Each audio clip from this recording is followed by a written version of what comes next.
on business. Yo, we on business. Yo, we out here hitting that grind. Podcast vibes, letting loose, unwind. Next on the mic, yeah, he flexing with pride. Meeting dope souls, taking you on a ride. Talking about life, not just that paper. On business. Thanks for joining me today. Sitting down as a buddy of mine now for a couple years. He is a real estate broker for Main Place Real Estate here in town, and we're going to see what else is to this guy other than what we all know. Welcome. Thanks for joining me. Chris Harrison, man. Thanks for having me, man. Yeah, man. I'm interested to see what this is all about. Yeah. Beyond business. Yeah, it's a pleasure. Well, and a lot of times we don't get much further than business because That's our life, I think man. what we That's found what out we is, are. most people that are between 35 and 55 are pretty much working. Yeah. What else do you do? Well, I got this business. I got these properties. Here's what I'm going to do. This hustle I want to That's do. it, I dude. want to teach a class someday. That's it. But I guess if that's the story I'm hearing, then I'm sitting down with the right people at least. Right. Because- Yeah. But yeah, it's But I think it's not just beyond business. This is life. That's I mean, in Zane Peterson, Yeah. real estate's a lifestyle. and I think that's it for so many careers. Right. It's not necessarily just whatever you're involved in, whether you're an insurance agent or even if you're killing it on commissions at a car dealer, like whatever Right. it is, you can't imagine doing more. Right. When you go, I can't put anything else on my plate. I'm like, then you're exactly where you're supposed to be, and you need one more thing. and then we start talking about next year. Yeah. I'm like, but next year is going to be so much more. I'm saying, but that's what it is. It's the chase because eventually. This is a cool time to do this too, because I do business coaching actually, where I'm coached. I have a coach that I contract with and meet with. It used to be twice a month. Now it's just once a month. And, Okay. And it's just cool because I've been with him for 3 or 4 years. Enlighten now. me on what that entails, because I just got an email sent to me that also had someone else attached to it, and a friend of ours saying, "Hey, I think you guys need to link up." Sure. Yeah. And I'm like, he was this guy's coach. Yeah. And I'm going, So mine his name's Will Metcher. Okay. He lives in St. Louis. He's with Southwestern Consulting, which if you really think back, and we'll get into, I sold Cutco knives in college. okay. The other thing you do in college that true salespeople do in college, they sell books door to door. And for those listening now, they're going to have to remember 20, 25 years ago, the encyclopedia salesman that came to your door or buy these educational books. That's what Southwestern started as, and that's what my business coach, Will Metcher, that's where he started, was selling books on the street. Oh, that's dealing with people. Right, for sure. That's insane. And so then my connection with having sold Cutco, we actually got hooked up with Caleb Jump because Caleb Jump had worked with Will. From the Cutco thing was old. That was back in the day. Cutco was back, before college. That's what brought me to Decatur, though, actually, was Cutco. Oh. My nephew did that in college. Yeah. So yeah, we man. all spent too much money on knives, and Right. then he sold us all knives and was like, "Yeah, I'm done with this." Yeah, I'm done. Yeah. No, I was with that company for 3 years through college, though. Like, I hit it, man. I climbed the ranks. I became assistant manager. I opened a branch office. Like, And I got the whole collection, man. It was like, make time for the gimmick. He shows up, and Yeah. I go, "Bro, I'm going to buy some stuff. You don't have to do all that." And he goes, "Yeah, but I also need to work on doing it, And I'll be damned. When he got done cutting through shit, I'm like, I actually was going to buy some anyway, but Right. holy now shit. I'm buying Yeah, more. yeah. Now I'm buying more. I had that one I time. guess I do need 4 payments because that's just not cheap. Exactly. You got finance? Yeah, convenience. You just throw on the credit card. You'll never even know it again. I still got them. I mean, there's not. Dude, they're awesome. Yeah, they're good quality Yeah. stuff. But, So but it'd be I've- still tough. I've got a son in college, actually. He's a senior in college right now. And last summer, he did sign up and do it. And he just sold to the quick, immediate family. And, of course, I bought some as gifts and everything. And then he had another job, because, man, once they get you, they're like, hey, let's we'll talk at 7 a.m. tomorrow. And 7 a.m., how many appointments do you have today? Oh, 3? Well, what's your goal? Oh, you'd like to have 5? All right, go ahead and set 2 more appointments and call us back. Oh. And they'll be like, hey, 30 minutes, hey, did you get those 2 appointments set? No, I got one. All right, keep calling. Try to get one more. Try to get one more. Man. It was the ultimate, like, honestly, for a 19, 20-year-old in college to be like, this is what sales is. This is dogged determination. No matter what, like, no, oh, it's just going to be an okay day, or these appointments canceled. That's what they do. They'd say, okay, now you got 5 appointments scheduled. What if one cancels? Maybe you should go ahead and schedule another one. Oh, that's a good idea. Yeah. And now, oh wait, you got 7. What if you had 10 set for the day? It just, But like, you it's know, wild, man. know as well as I do. It's like after you, and it's hard to get past that initial point of discomfort when you're getting someone on the other end. But after you get in the groove, and you know, it's nothing. And that's usually when you move up, right? I mean, and then you do get obsessed with it. yeah. And then all of a sudden I wake up and I got 3 or 5. I'm like, that sucks. I need 10, 7 or 8 right now, and then I'm going to get to 10. Or I need to set 10 because I know 3 are going to cancel to get my cool. 7. So you did it. yeah. What was your goal in that? Were you like, I could career that, or you're like, I'm trying to move up. I don't know what's happening. Honestly, how they did it was would have been a junior. No, it was a sophomore. It was after my sophomore year of college. I showed up and I was living in Kansas City with an aunt and uncle. I grew up near Quincy on a farm. Okay. Aunt and uncle said, "Come out here. Like you'll find something to do." First job I got was picking up beer cans at a golf course, public golf course. Get there at 4:30 in the morning, run a weed eater. Yep. Basically what I did. And then all of a sudden I applied to this ad. You know, make $18 per appointment and leads and what year? Just for reference, ish. 99, 2000. Okay. Yeah. Yeah. It was 24 years ago. It was a different world. I mean, it's Yeah. not that long ago, Yeah. but it was a different world. It was the newspaper. In a city, I didn't know anyone other than my aunt and uncle that I was living with. And what they pitched you on was you can make $10,000 before you go back to school. Before you go back to college, you make $10,000. And here's the plan to do it. Here's the plan to do it. I didn't make 10, I made 7,500. But if I had to just hourly In a it summer? out, yeah. That's pretty. Yeah, 24 years ago. That's pretty good. And if you hourly out, I would have made 3,500, $4,000 picking up beer cans. Right. And so I had that And gained no skill at all, no other skill, than no experience, nothing. how to Really put gloves on. bored out of my mind. Right. And that's not why I didn't go there to run a weed eater. I was on a farm. I'd done that in my entire life already. Right. But I knew I could do it. And I came to a tipping point of, I would work at the golf course till 2:30 or so because we started so early. And then I would start running appointments. And I'd done my training. I was running appointments. And some boom, like I got a 3, 4, 5, 6 o'clock appointment. Next day, 4, 5, 6, 7 o'clock appointment, 8 o'clock appointment. So you were working your regular job, and Yeah. then get off and go bang Absolutely. some doors and talk to Go some hammer it people and sell, man. And then I got to the point where I was like, I got this much in sales, but I only, I don't have enough time. And so I had to quit the job.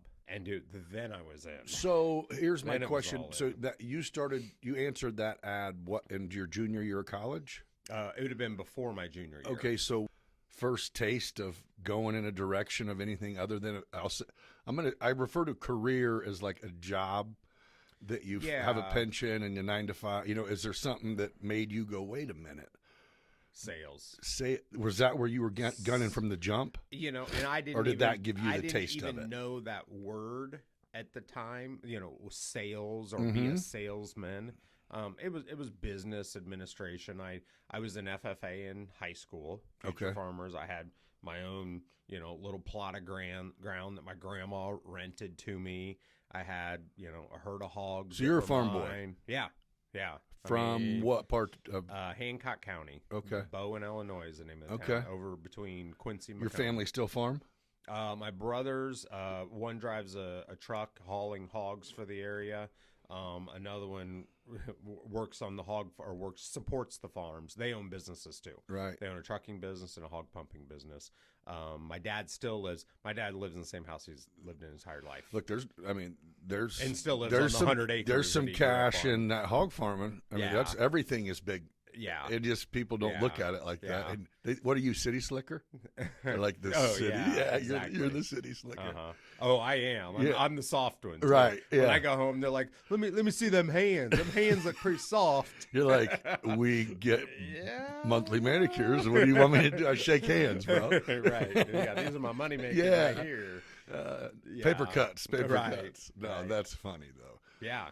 Well, so was it? I guess that's what I'm asking. Was it maybe not a dislike, but maybe growing up, busting your ass when you were young, and that's kind of all you knew physically? Is it when you got the opportunity to sell something and make commission, like the knives? Is that what made you go, wait a minute, I'm not ever going back and doing that? I don't even think it was that. You were because already. I don't think I ever, and I did end up doing jobs. In college I worked in a factory from Okay. 3 in the afternoon till 1 in the morning, and then actually I worked a little job at the banker in the more early morning too. I was always double jobbing. Okay. But it was always more about like I want to invest in something. Meaning I didn't want to just trade my hour for $1. Well put. And that's what I give you an hour, you give me something back. But all I can do is give you more hours. Right. And eventually I run out of hours. So to me, it was always, whether it was the hogs or the crops or selling, it's how do I get more dollar for my time? And that's what that selling, especially selling Cutco, it did open my eyes to, because as you mentioned, it is a higher value product. It's a higher dollar product. Yeah. And there were some days that, as a college kid, I was like, I just made $700 today on these sales. That's pretty. That's a real good chunk. Yeah. Now, at the same time, it's sales. You get a couple cancellations and a shutout, and somebody that doesn't have money. Yeah. You didn't make anything today. Right. But I guess I always just kind of naturally felt like, without even knowing it, you're gaining experience. Right. Right. You could have been getting whatever it was, and $6.50 an hour to go flip burgers for 4 hours an evening, or you can go. I think it was like $8.50. I was running that weed eater. Right. Yeah, I get it, dude. You do Cutco through college. Yeah. So all the way through. I was in Kansas City. Did it there the first year. Next year they say, hey, come back and be an assistant manager. Help with training, help with recruiting. When you say come back, so when the school year started, the job was done. Yeah, because the shtick is, hey, I'm a college student. I'm trying to get experience and work for a scholarship. It's part of the game. And then all of a sudden it's August, and I'm like, I got some money. I'm going back to college. Right. My junior year was a good year. Heck yeah, I'm loaded. I was loaded. I had a lot of money. And then you're a junior. I think the junior is like the peak of college too, because I went to a smaller school then. It was like, all the older people because you've been with them for 3 years. Right. All the new people coming in, they're like looking up to, oh, who are those guys? I want to go to that frat party. And it's like my junior year, was the peak party time, honestly. And you had cash. And I had cash. Yeah, you weren't broke, dude. And I was like starting to make calls. Seniority. I was selling that I would do like back to Christmas specials too. Oh. So all of a sudden, early November, I'm back on the phone again with a cell phone, like the first cell phone you could get. Okay. But I had to, where I went to college, cell service wasn't great. So I had to go like to the downtown area of Canton, Missouri, to be able to make my sales calls to my people back in Kansas City. So the phone call would go through? Yeah. Be like, hey, Mrs. Boys, this is Chris. I'm in college. Did you still want that 8-pack of steak knives for your brother-in-law? And it's like matter of fact, I did. I did. Good thing. Boom. Let me write that up for you. And then again, that's just the power of like, boys, you slept on the couch. I went downtown and just made some money on the phone. But that's just different people. You are aware of this by now, right? Yeah. It really, I mean, no, and I don't even mean that shitty. There's just some people who go, I mean, I got really good friends, even family, who they're getting within the 10-ish year range to where they can retire at the earliest possible age. You know what I mean? And it's like, then what are you going to do? What's the idea? And they're like, nothing at all. And I'm like, what? At 55? Right. Like, are you Right, kidding me? Now right. it's time to open up that diner Right. or whatever the hell you wanted to Right, do to yeah. make just break even, maybe make a few bucks or Right, whatever, have you some know. fun And it's like, yeah. oh no, we're different. I can't wait to do nothing. Like, you're wired up, and I'm going, okay, well, I guess sometimes the gift is the curse, because I wish I had that. You know what I mean? There's a Right. point in time where I wish Right. I could go. It's the weekend. Yeah, yeah. Let's treat it like the weekend- weekend. It's like, well, you better go out of town then. I got people right now saying, "Well, I won't be back for 11 days." Right. Are you kidding me? Like Right. after the first of the year? Nope, I am out. Yeah. Like, I'd be so bored. Yeah. Like, well, I'd go do something. I'd go start a business. That's what I'd Right, do. right. I like to sometimes go broke and make it so when you go back, you're even hungrier and you get better. Like, that's what's made me go do better and better. Is every time shit was looking good and then it got bad, and I hit it hard, it would be like, well, let me just keep hitting it hard.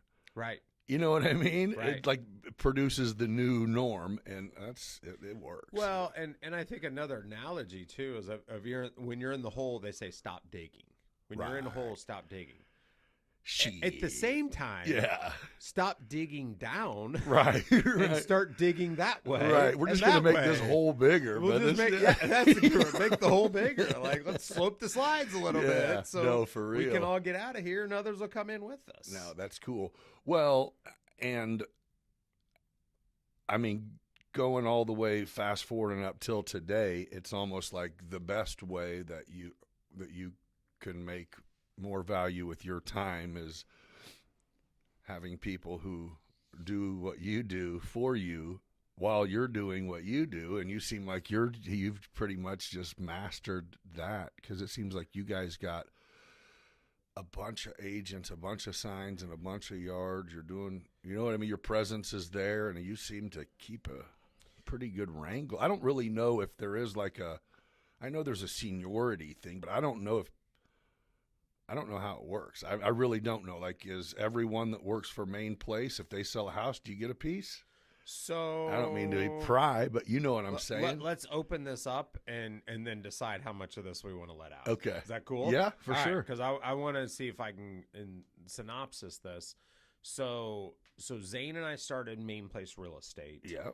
The brand, the logo, the signage, the color green, 6 years ago. Okay. And we partnered with Main Place Properties. And at the time, there was a desire to have some distinction between Properties was the management company that would own Fairview Plaza, Okay. Park 101. The direction Zane's at. Industrial, Yeah. yes. Commercial, apartments, Uh-huh. development, Flora building downtown, the Galleria building downtown, the 101 Main, our office building downtown. Yeah. Main Place Properties owned those buildings and managed those properties and managed properties for themselves for others, for themselves and for others. So then the goal for them was for us to start a residential brokerage, but really they wanted us to help them lease their properties. Right. Okay. So, and they said, we want you, if you're here, While you're here. attention, a little more emphasis, a little more direct conversation. And if you want to go sell some houses, go sell some houses. Okay, cool. In this town, commercial is not as predictable or reliable to transact. In our business, we only get paid at closing. Right. Phil Cochran, when I got into real estate, he said, Chris, are you doing okay? Yeah, of course, I'm great. I'm positive all the time. He goes, Chris, are you having closings? I see you moving, but are you closing? He knew That's what closing mattered. equals checks. Yeah. So the velocity of commercial transactions is much lower. Yeah. So yeah, we need to sell houses. So Just to keep the money rolling. Yeah, just keep cash flow going. Yeah, I mean, you sit on this. We might get paid good eventually if this pops off. If when. So then we basically built Main Place Real Estate initially as a support system for Chris and Zane. Understood. It was like, okay, well, now we need an office manager. Well, now we need somebody to go take the pictures of the houses. Now we need somebody to answer the phones for us and help administer our websites. And so those duties just kind of started growing and growing and growing. that supported us. Then once that system was there of being able to support us, then we said, what if we put another agent on here? Could this system support that other agent? Yeah, sure. What if we put 2 agents on? Yep. 3, 4, 5. Yep, we're good. So we got the system that can support these agents. So then we really start fine-tuning the system. This is about the time then that I say, hey, I want to focus on residential because we're chasing 2 rabbits here with commercial and residential. Oh yeah, you're both trying to work here and both trying to work here. Correct. And back up real quick. Yeah. Not to interrupt, Yeah. but whenever you and Zane decided that Main Place Real Estate had to be a thing as a support system, and you needed the team, you needed to start building. But before that, you did it. Did you guys did you start with a team, or was it like, no, we sold a couple spots and then decided we could have someone come take our pictures and answer the phones? You know what I mean? Yeah, no, we did it. We did it. Yeah. Because we were at Brinkotter for 5 years. I was at Brinkotter for 5 years. Oh, so you had your feet dug in already. I started with an empty desk and business cards. Okay. And then So you had some experience. You knew exactly what you were doing. It was just a matter of now, how do we do this on our own? Right. Yeah, right. Yeah, because we had partnered together there, and we were doing commercial and we were doing houses. Okay. And, we had a great support system at Brinkotter. But you and Zane had to kill it for a year or so, or some time at least, to make it so the plan could. Yes. Yeah. I dig it. And honestly, to be able to have the cash to build this. Right. Because now we built It this all support goes- system that doesn't make money. It just supports. It just helps us make money. So it is still a cost. Yeah. line. Yeah.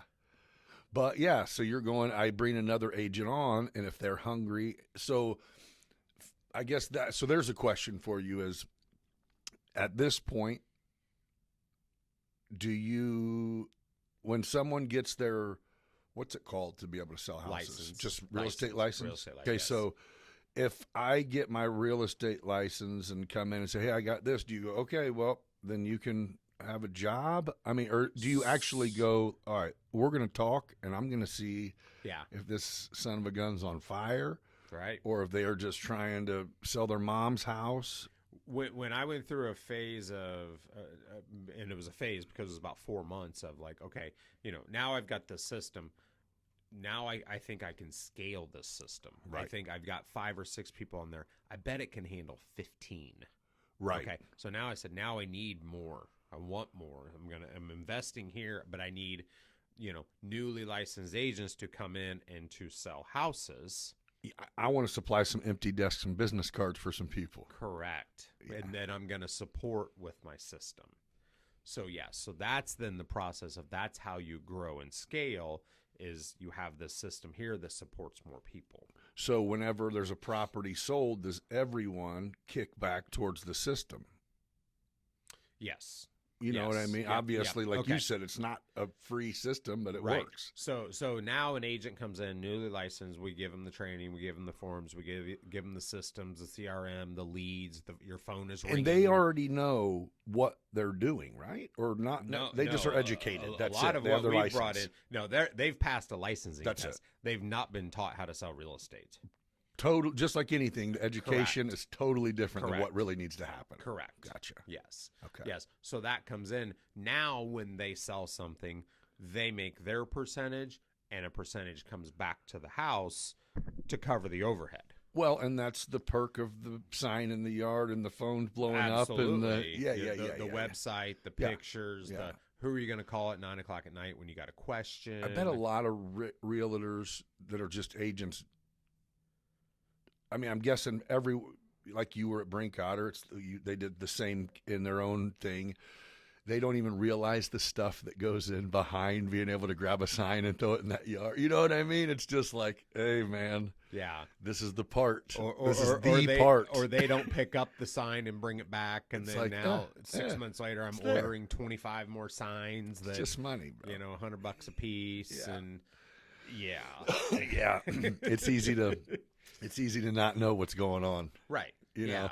But it's so what I've found is I'm here to teach people how to sell houses, and how you sell houses is you build relationships with people. Yeah. You talk to people. Just how I sold knives. I knew who liked to cook. I knew who was home. I knew who entertained. I knew, who just had money and wanted nice things. And around here, you have your ear to the ground to see who's going to be moving, relocating, downsizing, upgrading, just to be able to reach out. Not even an ear to the ground. I'm just talking to people. I'm just friends with people. Yeah. And so yes, it is. Well, it just so happens if your reputation is selling houses, then you will get brought up in conversations. Right. Yeah. And just go have a cocktail on a Thursday night, and people go, "Hey, I've been meaning." And that's why you put a billboard out. They go, "Ooh, I need to call him." Yeah. It's pretty legit. That. You guys got a few on that digital billboard there. Don't you have a few people popped up? We did a short rotation on the digital. Okay. We've mainly done just the fixed. I must have seen it right when it came, because I swear I sat there and there was a few in the same. Was it downtown? Yeah, the one right downtown. Yeah. They had just put that up, and actually I didn't even know it was digital. Right. Wait a minute, whoa! I think that's what they did. They were kind of throwing people in, then trying to sell it. Oh, gotcha. That's a good idea. Yeah. So it was cool, but we've got now among our team got like of 4 or 5 out, don't you? Yeah, I mean, because 1, 2, 3, 4, 5, 6 actually. Are you on any? Yeah, I'm on the one right behind Miles Chevrolet. Oh, yep. You sure are. Yep, that's right. And what's really cool, honestly, is you just change it every 4 to 6 months, and it looks totally different. Even if it doesn't look totally different, just put your face on the other side. That's it. It's just something different to catch. Yeah, because once you've seen it, you've seen it. Yeah. So I did some drone work for a company called Signbird. What they do is I guess like Lamar or Richmond, the people who own the,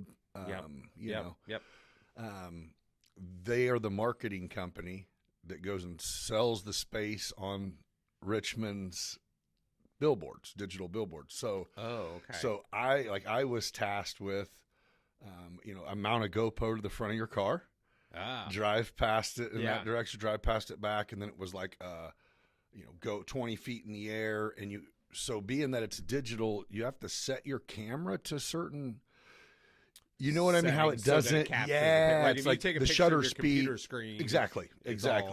Yeah. So it was one of those deals where there was a shot list for it, but at the end they made commercials to advertise it, and it was like, I did that, right? You did it, but I did that. Like, okay. Right. But yeah, I was like, this is a weird gig, and the lady's like, I think it was like $250 a sign, a billboard, and they had like 15 or 16 double-sided billboards. So everywhere I went, it would take me 30 minutes for $500. Go down 2 miles. There was another. They were all in the same area, where they had just sold someone on some digital billboards. Right. So because then they're showing. Yeah. So I was, and even now I look, I'm like, where's that billboard at? And then you see a street view that you probably did. I'm like, oh, because I recognize the car dealers over there, or this is up there. Exactly. Yeah. But so it had it basically make you back way up. So, like you said, in their commercial, you can narrow down exactly where. I mean, it's cool, but at the end, it was like, man, that was like the exact same commercial relocating 100 yards. Right. You know what I mean? Right. Like, okay, now go to this side of the street, save everything. Like, whatever. Yep. But it was easy money, but it was cool. It was a cool. Them digital billboards are pretty slick. Yeah, I think like marketing is just something that, like, in college I never studied. When I was in banking, I didn't care. Even my first years in real estate, I was just like, what do you want me in a magazine for? And like, who looks at billboards and the newspaper? And now I'm like, whoa, it's that brain trigger stuff. It's not even anything more than, like you just said a minute ago, when you go, oh, you know what? Right. And it's multi-channel. Like, that's what I'm definitely understanding is, like, if I just had billboards across town, that would not convert. Yeah, but it's cool when you pick up your phone and they see that same company logo or that same person in a feed, and and really they saw me at the event, or hey, they were handing out keychains here, or I just saw a reel come through Facebook where they were talking about inventories, and Now all of a sudden, now they're sending me an email about the value of my house. Right. So understanding that sales funnel and that sales cycle, how people move from kind of the subconscious of who do I see everywhere to who is the knowledge-based individual resource to who am I going to call when I need answers? Well, and that's a whole process. And the thing that is actually beneficial to the whole, is this algorithm we got going on Facebook a new thing? Because it seems off the charts lately. Do you know what I'm talking about? To where if you don't if you don't X it, then you're getting all that shit from now on. Okay. But so I think it would go in the same direction to where you're not necessarily spamming people who don't want to see. You know, if you've thought about real estate, if you thought about house shopping, then you for sure have typed it into your phone. Absolutely. So, and you were on a website. So now you got give me more info. Right. So that's that's actually, that's legit. So now if it's like you clicked on one thing, now you're going to get some information because you got some great, even the times where you'll just sit and talk to the, is that your podcast that you do by yourself, or do you just also give just like some? So I've got a lot of actually media going on. Okay, right now. okay. I've just seen a couple recently. What you've maybe been seeing that is more real estate related. Why winter? There's a sweet spot in the winter where you can sell your home. Yeah. That's what we just started doing called the Gist with Chris. Okay. And basically, my marketing person brings me 2 articles. You know, every Monday at 11:30, it's on my calendar. Every Monday at 10:30, she brings me 2 articles. She's like, "Here, what do you go? What do you think?" And I'm like, "I don't know. Let me look at them." So I'll read through them, and they're pretty easy. I mean, they're like 1-page articles with a couple graphics, but like, kind of the gist is, the winter can be a sweet spot of when to sell your home because everybody takes their home off the market. So I take this article and then I kind of read it and then I go, "All right, let's roll." Just go. And I just talk. And for how long? 30 seconds, 45 seconds. Oh, so and then Reels, baby. Reels. Boom, it uploads. Reels. You know. Yeah. Yes, Perfect. yes. Perfect. Within 1 more minute, it's up. It's a perfect idea. And so I did the produced and I did the edited and then send the file and then schedule and then all of a sudden it's like that thing's 3 weeks old. Right. Like I need it now. Yeah. That's well, yeah, and it makes it so. If you go and shoot something now, not only is it more relevant because of the timing, but you're not stacking up going, okay, we have to go in and shoot for everything we have to put out in the next 3 weeks today. No way. You're going, dude, I can't plan that far I ahead. know, right. Where'd them files go? I don't know. Let's go again. Yeah, give me this. This is what I know about. I can talk about that. So I do that, and then I do have a more formal podcast. It's called the Main Points Podcast. Yes.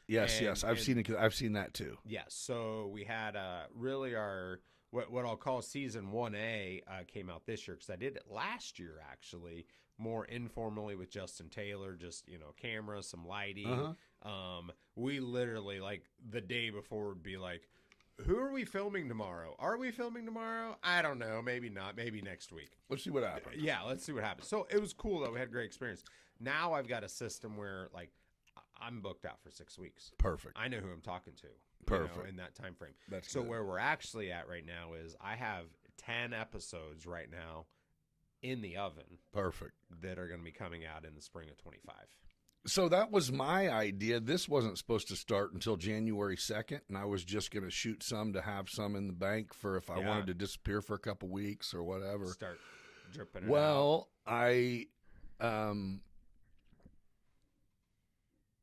I got like 75 guests scheduled immediately. So I'm like, fuck it. Let's go. Right. Let's start putting some roll. shit out. Let 'em roll. You really got 75 guests? Yeah. Dude, that's wild. I know. My reason. Are you outsourcing your editing or how are you crashing that? I'm not. Everybody, I've literally, if I don't know them, they got a Facebook message from me. Oh, okay. Inviting me. Inviting them, and that's it. So here's what I was doing.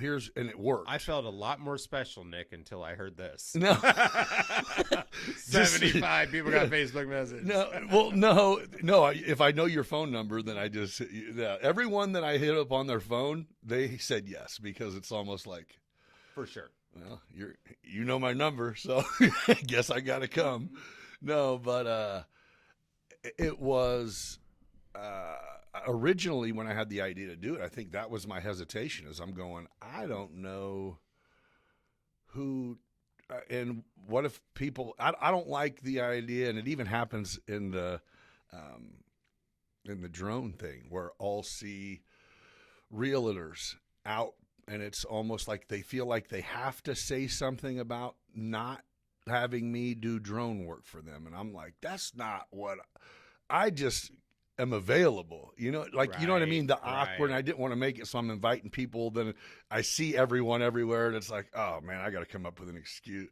Like I'm fully capable of just going, right. Whatever. Right. Yeah. But so anyway, I started doing some, I had invited like maybe 50 people, and the people in my phone got back with me and the other ones didn't. And I'm just like, what is going on? I'm like, well, I am trying to get them to accept an invitation to something that doesn't exist. Right. You know, there's no like, let me see what he's doing. Like what I'm just going to say, yeah. And I don't know if this is in your backyard or you're going to pick me up in a truck and we're going to sit there and talk. What are we doing here? So that's it. And when Taylor came in, he's like, pop these off, dude. Yeah. Wait, I mean, Let at 'em least roll. really get a couple of them. Why not? Yeah. What's the worst can happen is you skip a week because nobody comes. So skip a week. Right. You know, and it's like, yeah, good point. Good point. Right. So after I just got like the first 5 or 6 of them out, without even following back up, I had like 14 people go, hey, just check my messages. I'm going to respond now. Yeah, it was like, that's funny. Everybody's just checking their messages. Sorry, missed it. Yeah, man, hey, I just looked at this, and it's like, yeah, it's cool, man. But I get it. Like I'm I glad said, you didn't messenger me. like I can't keep up with that. Right? No shit. But yeah. So basically, yeah, people are just saying yeah, and I'm letting them decide if it wants to be if they want to come in and smoke a cigar and drink a bourbon, if they want into the night, into the day, come do it. If you want to come by, so I'm just letting it. Whoever is with at this time of year, I'm so freaking flexible. Yeah. So I'm like doing 3 a week. Okay. And then in March, or April, it's gonna be like, I'll be able to catch only people on the evenings because I'll be slammed. So for sure. I'm trying to make it work, but it's fun too, man. Yeah, you know, I just fun, like man. I'm solo a lot on purpose. So it's kind of cool to schedule talking to people. Right. You know? Yeah.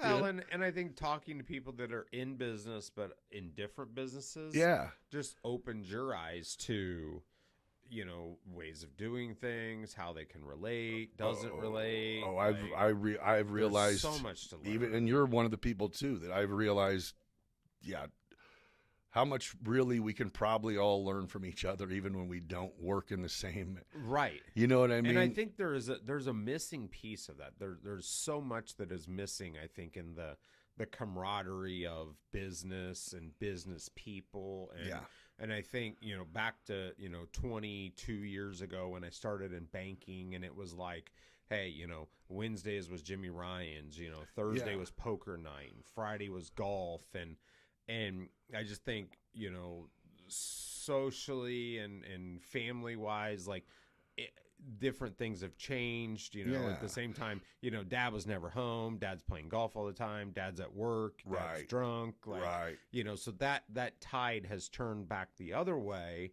which is great and is fine. But I think there definitely is a missing, exchange of information and really just the camaraderie of like, dude, but why? I made payroll. What do you? But do you think? Okay, I have a few opinions on it. So, and I'm curious to what you think. So, I think what's socially acceptable now. Is it cool to go to the bar at 3:00? Oh yeah, you're saying just the scene too is different. Yeah, like where else would we see each other other than you saying, "Hey man, come hang out"? We'd either be working. Or at be a on social social spot. media, or at my kid's event, or something. Yeah. But like, not like, oh, hey, we're all going to Doherty's tonight, and let's just throw around ideas and stories. Make it great. If not, see you next time. Yeah, you're right. So that's not a thing, really. And versus, again, I keep saying the banker because that's what I originally started in professionally. That's what you did. Right. That's what you did. I always joke at banking, I could never leave early to go to the gym. I could never be like, hey, I want to get my workout in. Can I cut out at like 3:30? And they're like, well, no. So then I start figuring out, If I go to the bar. I'm going to the bar to meet so-and-so. They're like, cool, make sure you write it off. Yeah, no shit. And then I started realizing, like, wait a minute, I'm meeting people at the gym too. Right, Like, yeah, the people that I should be talking to at the gym, not the guy at the bar all Right, the time. no kidding. Yeah, if he's there at 1:30 every day, Right, yeah. Yeah. No, you're right. Okay, I like that take and so on it. that's Though. where this is cool, is like really just getting people just to open up and yeah, Taylor. Well, and that's it. When I sat here with Taylor, I sat here with Zane, even Sean Bowser, the police officer. Yeah, dude, I want to hear what he thinks. I just am like, damn, if we would have all sat in a room when we were 25 and had these conversations, you know how helpful that Right. would have been? You know what I mean? Right. And I don't landscape, I don't sell property, I wasn't a police officer, but it has nothing to do with it. Right. You know Right. what I mean? It's just. But at the same time, like, okay, sure, 20 years ago would have been nice. But they didn't know that shit then anyway. Right. What about now? Yeah. What about for the next 20 years? Yeah. Yeah, good point. What are we doing How to do do we- it now? Yeah, how do we figure out how to make that happen? You're onto something. I mean, I couldn't. On that note, I couldn't let's- agree let's- more. Let's go to Doherty's at 4 today. Yeah, I was going to say we're posting this live, Yeah. and we'll see you Not at 4. 3, because that Right. wouldn't be appropriate. Right. But 4 is acceptable. Right. We won't drink until they give them to us. right, exactly. Yeah, I don't even drink, and like, and that's been a transition too. It's like, hey, let's go for a drink. Like, and now I'll be like, Did you stop drinking? I did, yeah. Just time, or You know, did you drink too much? Yeah, Yeah. and not like, it's not like I was like waking up in the morning and doing it, but I was the guy that, like, if we went to the bar at 4, I wouldn't come home till 1 or 2 in the morning. Right. And it was just the you know, the some people can get to the edge and go, ooh, I better have a water and head home. Oh, I'm on your boat. I get to the edge and I just run harder. I'm on your boat. And I understand. And I had one of those times that everybody's like, oh man, we've all had that. And I was like, well, that was like my 7th time this year, and it's only March. Yeah, So that's when it was just it's time to stop. done. But now I'll say, let's go for a drink. And they're like, oh, you on? I don't know. We'll see. I'll go have a club soda.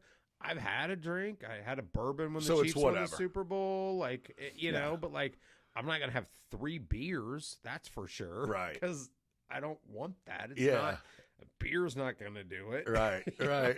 Yeah. Bourbon, though. I look feel out. you. I feel you. So, Well, but no, that's good. I mean, it's just powerful to be able to make the call and just say, hey, whatever it Yeah. is, it's but it affected things. that's it. It affected things socially. Yeah. Now I'm not going to the bourbon tasting at the Decatur Club. Oh, You know? you're saying it affected it in a negative light to where Like you're not going to socially. social events that you literally would go to. Just because I got out of that routine of like, Yeah. nah, I don't want to go. Right. No, I don't. And especially that first year, like I really was careful about, like, I didn't How know long have you been what- sober? 2.5 years. Oh, Yeah, just 2.5. Oh, well, no, I mean, that's not just 2.5. Hell, that's, then yeah, your life is different. Like, you're not struggling now. No, and It's I just don't. not the same. I never really did struggle either. Right. Like it was. There were some mental tricks. There were some social tricks that I had to work around. I did a lot of cranberry and Sprite. You know, I got Just into to- just straight Bloody Mary, Yeah. Bloody Mary mix. Yep. You know, just extra hot. Like I did things like that to be like, this is my cocktail. Right. I make them on the rocks, you know, That's and great. keep refilling Yeah, it and yeah. stir it. And because just socially, like that was the other thing too. Like I couldn't just go to an event and just stand there. I mean, Yeah. I went to an event last night. I bet I had 7 Diet Cokes. Right. I'm just hammering Right. Diet Cokes. Just, you know, It's just what you do. better than bourbon. Foot though. of, yeah. So No, good for you. I mean, yeah. like I and- said, and there is a whole lot of people who can do like you just said. They can go to the bar at 5, do some great things, maybe have some great conversations, head home, and catch dinner with the family. But Yeah. I would never. I'm not. I choose when I drink now because I already know. Right. You know what I mean? Like same Mhm. deal. Like I can't. Yeah. If I got something to do anytime this week. In the next 3 days. Isn't that weird Nope, too? not one. Like all it used to be, like I could go till 1 a.m. and be up at 5. Oh, dude. Be on a roof at 6. God, Now it's like, they just man, I'm not doing nothing this weekend. I watched Thursday night football and had some drinks. It's like it's Sunday. I know. And I feel just, normal again. Again, the value of my time is, it was Yep. there were the value of my time and the wasted time, the hungover time the next day. Yeah, lack of lost productivity. That's like, the in my hardest pill to business, swallow, like, how too. Sickening is that? Especially when it's just you. You're driving in your Right. car going, you Right. fucking idiot. What are you doing with yourself? Right. Yeah. And honestly, my kids were reaching a pivotal age too. So they would have been 13 and 15 or 12 and 14. Yeah.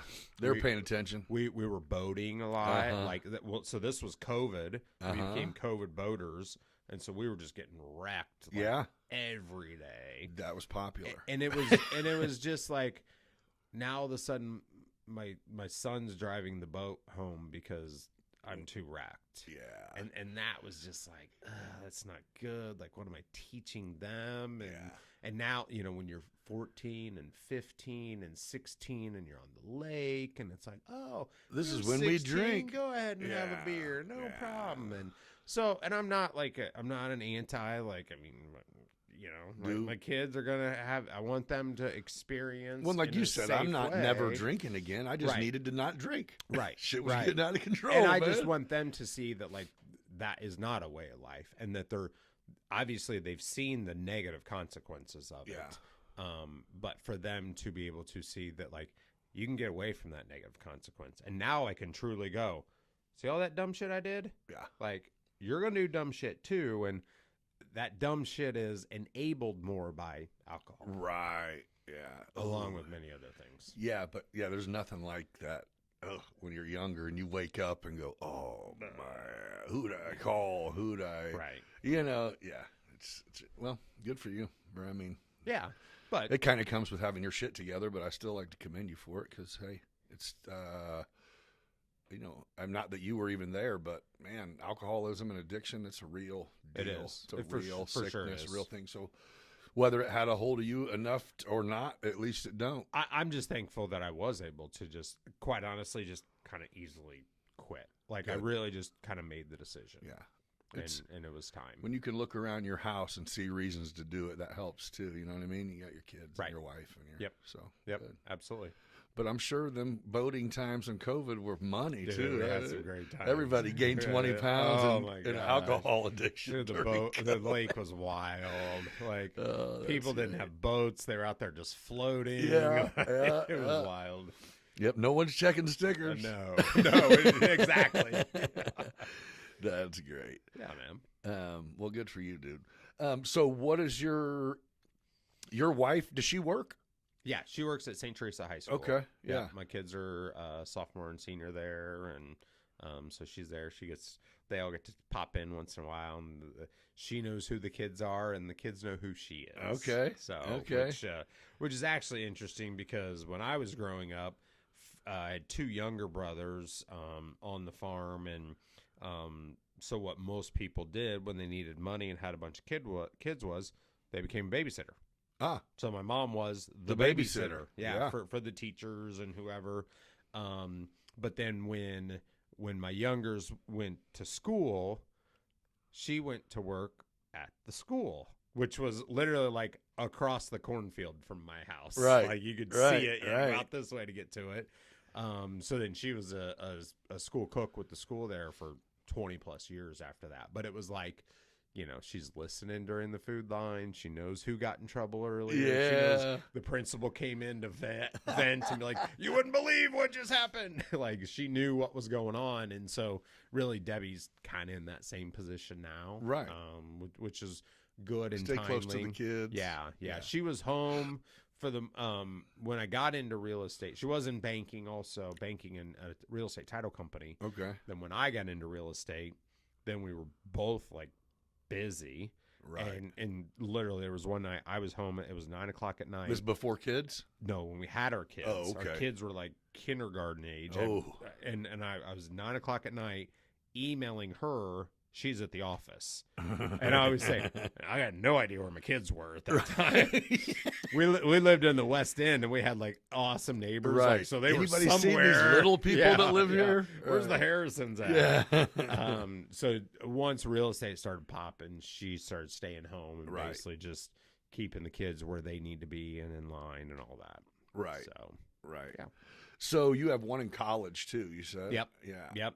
So and she He's right now in Columbia, South Carolina. He's going to University of South Carolina. Okay. Gamecocks. Okay. He has Does he love it? last year he stormed the field when they beat a #1 team. Oh yeah.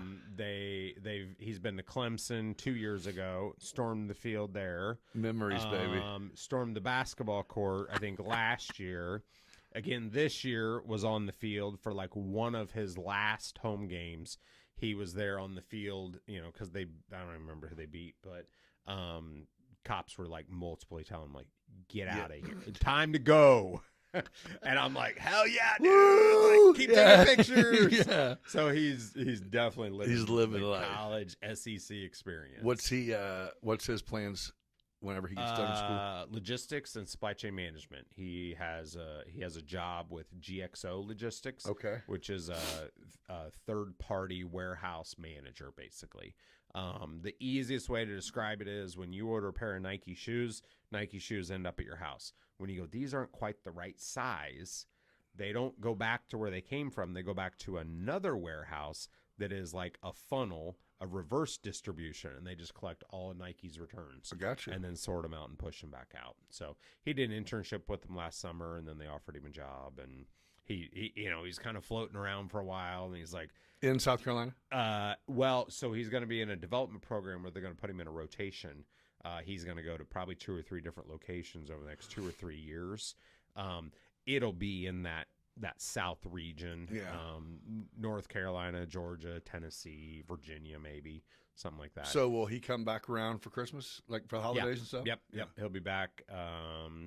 Actually, I think he travels this week, and then his other side of his family, his mom's family, is actually from the Jacksonville, Springfield area. Okay. Same neck of the woods same as far state. as once you're here. Yeah. Yes, yeah. So he gets here, he gets to Illinois, and then he bebops around. Yeah. But it's cool. He's 22 now, and I just go, hey, here's our dates. What's their dates? Like, you make your own schedule. Like, things are a little easier. So what made you back in the day go from banking to real estate? It was Brinkotter the first place you worked is real estate? Yes. And what made you that same idea of just going, I can make my money, I can get commissions, let's go get it? Entrepreneur, man. Yeah. So What was your banking job? I was a commercial lender. Oh. So I started as a branch manager. Well, here's how this happened. Here's how I got Them are boring jobs, right? Well, I had been selling knives, and I even came here to Decatur to sell knives. And it was more challenging here in Decatur than it was in Leawood, Kansas. Okay. If anyone knows, like, Kansas City, Leawood is it's where all the football players live. Okay. And I had that area Oh, down, yeah. man. Yeah, we don't give a shit how our meat gets cut around here. Right, exactly. Just chew a little bit. Chew it. So I came back here, and truly, I mean, a whole nother story there of experience. Like, the business didn't work. I lost money. I was bombed, and I needed a job. Right. And because you were all in on Cutco. Hell yeah, I was. It failed. I graduated. And you failed. So I you felt like you graduated failed. college, and I had $15,000 I poured into marketing. Yeah. Cutco in Decatur. Okay. So that was it. Lesson learned there. That was it. But I needed a job, so I went to a bank and literally dropped off resumes. Dave Weber, it was First National Bank then. It's Busey now. Downtown, called me. He's like, "Hey," "can you come in tomorrow?" Came in, and he's like, "You sell knives?" So why didn't selling knives work? We just don't have the people with the money. People with the money. Yeah. Yeah. I mean, so no matter what, I mean, it sounds great, but if Yeah, you weren't my nephew, I can't afford these knives. Right. And it's still just knowing your market demographics. Yeah. You're going. I knew how to do it, but I wasn't in the spot. Yeah, I mean, I even spent some time in St. Louis, and I could sell down there. But I mean, we got people behind on their power bill. They're not dropping 500 on it, 4 knives. right. Exactly. Exactly. Yeah. So, but it was really when I first got into banking. I had one in particular, an HR guy go, if you can sell knives, we can teach you to be a banker. No, really. Okay, cool. So I was First National. Then I actually ended up at Regions, and then Town and Country Bank. And Kent Fitzgerald was the commercial appraiser in this town. He had So you went to a few. You were at the bank for a little while. 11 years. 11 years I was in banking. Oh shit! I was two at First National, local BUC now. 2 there. Regions Bank called me looking for a commercial relationship manager. Mm-hmm. And I've always said that the higher value something you sell, the more money you make. If I sell shoes or a cell phone, I make this much money. If I sell a car or a house, I make this much money. Mm-hmm. If I sell, my brother-in-law Chip Martin sells power, gas to energy companies, it's worth this much. Yeah. He makes a lot more money. Right. So when I heard commercial, I knew I wanted to be in commercial because I knew there were more dollars there. Mm-hmm. I knew I'd be selling a higher value product. So I moved to Regions, do that, got my MBA through the financial crisis, the 2008 and 9 financial crisis. I was getting my MBA at Milliken as Bear Stearns is collapsing. Oh shit! So I'm all in on the Wall Street Journal at that time. Yeah. Like, big bankers getting the Wall Street, and there's this financial crisis going on. Like, what a time to be alive educationally. Right. Which, have you ever seen the movie The Big Short? No. Dude, Must see. it is the documentary of the 2008 financial crisis. Oh, I haven't seen it. I want to see it. The mortgage meltdown and I'd like the CDOs collapsing and everything. Yeah. And it's entertaining. Yeah, especially since we were in it. So entertaining. Right. Yeah. We all had We were there. had a little mortgage or had some part of that. So Yeah. So you became a commercial banker. Yep. Which is a lender and deposit manager, so cash manager. So it was going to a business, I don't want to name businesses, Right. but nice big businesses, big plumbing companies. Wasn't saying, hey, you need a line of credit? Industrial contractors, or most of them already had relationships anyway. But Yeah. it was like, oh, you're looking to expand your warehouse? Oh, okay. What would that cost? And what's the capital outlay look like? Or do you need an operating line of credit?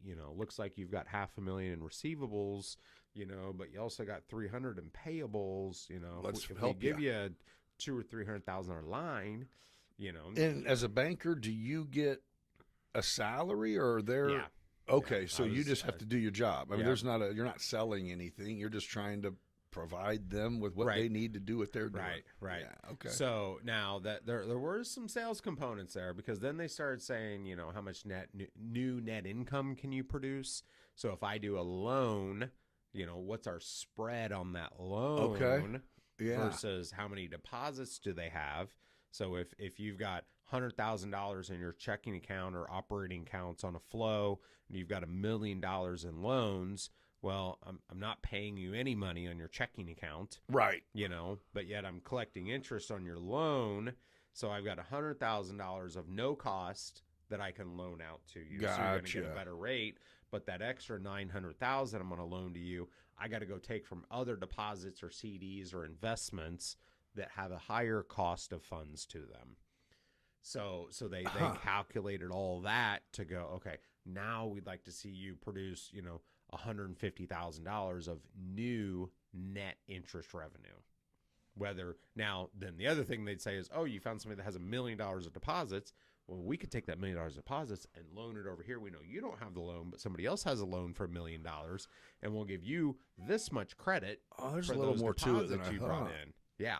So then, yeah, I did have sales goals, and So you were still learning then. dude, I hit some cool challenges, and I actually went through Imagine 21 and Imagine 21 was a Lou Tice, Caterpillar was doing it probably 15, 16, 18 years ago. And it was all about like opening up your visionary paths. And so if you say, I want to make $1 million 3 years from now, and somebody's go, how are you going to do that? You go, I don't know, man. Like, I'm just going to put it out there, and like, eventually paths will open, and then I'll remember that was my goal, and I go, I should probably go down that path because it could get me to where I want to go. Right. And I swear, so I set this goal for 3 years to hit 6 figures. Oh, this really happened to This you. really happened to me. Okay. Like, so after going through this, You're I right. had these note cards I carried in my pocket. I still Even have when these you note just said it, cards. I'm going, Dude, I'm telling you. You're like, like- I'm making 55, 60. Right. And I want to make 6 figures. I want to make 6 figures. And I need to, I'll find, dude, I know exactly where the cards are in my garage. That's hilarious. That I carried around and said, in 3 years, this is my goal to make 6 figures. So we had these incentive plans that then they created these calculations that said, if you do this and this and this, this is what your bonus is. Do this and this is what your bonus is. I have no idea how. I mean, I do know math-wise how it happened, but all of a sudden, at the very end of my 3rd year in this goal setting, There was another column. I made $114,000 Bam. because of this bonus program that I was like, but I mean, I was doing my thing, like, it was just Okay. like there, and then I still, That's I'm huge. just like, dude, that happened. Yeah, if it happens, that really happened. yeah, you busted your ass. So I don't even know how we got there, but Yeah, other yeah. than just just that goal setting, even then was just what I did, and like I don't even want to say I'm a dreamer, but like I'm not afraid of anything. I'm not afraid to say I need $1 million of income, and people go, "Wow, how are you gonna get that? You need to map that out." And I'm like, well, I got this, this, and this, and so that means I need probably this many more things. That's why the average millionaire needs 11 streams of income or 7, whatever it is. No, you're right. Because one isn't going to do it. Right. It takes 8 to 10 of them. Unless you got a Snuggie. Unless right? you made right. Unless you got the. He invented the paperclip. Right. He made $1 million. Yeah. But so I like that too. I mean, so I'm going to jump ahead. I was going to go here in a little bit. But Yeah. What do you Still never answered how we got to. Oh, yeah, yeah. No, you go. Though. Okay, Well, okay. I won't forget it. Okay, so what is your goal? I mean, what are your and I don't mean your forever goals, but like what's on the forefront? I mean, I know you're killing it in the real estate market. Your team's growing, but I mean, is there something cooking for you outside of selling houses right now? Well, the business now is Or I guess, are you even focused on selling houses, or you're focused on making sure your team knows their shit enough to be able to sell houses like you do? yeah. Right. Yeah. Now, I still sell houses, especially at, 300,000 and up, Yeah. 200,000 if friends, family, Mhm. like I'm going to take care of people, but my father-in-law is buying a house right now. I've had another agent with me the entire time because that agent can provide even more service and value to my father-in-law by being there to help go look again or being there to really go over the inspection report. And obviously I'm watching too, but that agent is getting real hands-on experience with a real life client who has real life emotions and feelings in this process. So before this, do you do that because you don't think your father, he won't want to trouble you? Or are you like, hey, Pops, I'm going to bring someone with me because they're learning and I want them to see the experience. Like, Correct. Okay. He Yeah. got the heads up of, oh yeah, you got a question. Hey, ask him. yeah. Ask Hey, her, whatever. I'm Yeah. here, but he's with me. Yeah. Hey, Yeah. I gotta go. He's gonna lock up. You got, and He'll meet you to show you again. yeah, He'll and, meet you. and he yeah. was really brand new. So like, I went over the contract, and he got to hear me go over the contract. Right. And so then the other thing that happens is I did that contract better than I'd done one all year You're teaching. because I had an audience. Yeah, for sure. You Right? know, I'm teaching. Yeah, if I'm going to teach and you, it's my it has to- father-in-law. and yeah. Yeah. So it has to be correct. Correct. All the way around. This has to be perfect. Yes, Yeah. absolutely. Yeah. Yeah. So yeah, I mean, I'm heavily focused on teaching right now. So is it popular? You said earlier when you and Zane jumped down with Main Place, you guys had to go the real estate route because you don't make any money having shit you're not selling. The residential route. Yeah, you had to Yep. go that way because you needed. So obviously people get into real estate, people get into insurance sales, people get into automobile sales because you know someone who does it successfully and they're doing well. Right. And that's all you have to do is have the job and you do well. You don't have to work. You just have to have the job. It's what seems to be a trend. Oh, okay. So that makes someone go, you know what? I can go get my real estate license. And then they come to you. And how many people, is there a good turnover of people that just go, hey, I need a job, man. Like, if, you know, to where they're there and you're going, well, you can make money. You just have to sell the 3 listings we gave you. You know, is it, you know as well as I do, bills don't wait. You know what I mean? You can't sit there for a month with no income if you're in your 20s usually. You gotta be able to float it. You gotta be able to know that this could be 30, 60, 90 days before you get a check. So that would be it. Know what you're getting in. Know you better build a nest egg for this. Yeah. Yeah. Yeah. Or honestly, you know, when people are in their 20s, their expenses aren't that much. Yeah, you're right. You know, And they, if you go close a deal and make, you know, $2,000, like that's they're a good. good amount of money. Yeah. It's just to get started with. It's hard. You got to remember them procast them ramen noodle times when you make them $2,000. But that happens. You do it enough, you'll for sure. You start saying, right. Absolutely. Yeah. Yeah. I just would figure there would be a turnover of people who aren't prepared because you don't know and you can't even really appreciate it because you're good at it. And now I know you've done it since college for sure. Is the ability to go comfortably talk to people about stuff that sometimes, you know, you have ability to say, I don't know, I'll find out without saying, I don't know. Right. Let me check with the credit officer. You know what I mean? It's that's a skill that you know, is built. And a lot of people, dude, that's not a thing that is comfortable. Or, you know what I mean? So I think that's where my question was, is there people who, you know, you sit down with at some point and go, hey, I get it. It's not for you. I mean, I get it. It's not for you. Or it's like, no, everyone keeps kind of plugging away. They knew what they were getting into. Honestly, of the team we have now, they all get it and they're plugging away. Right.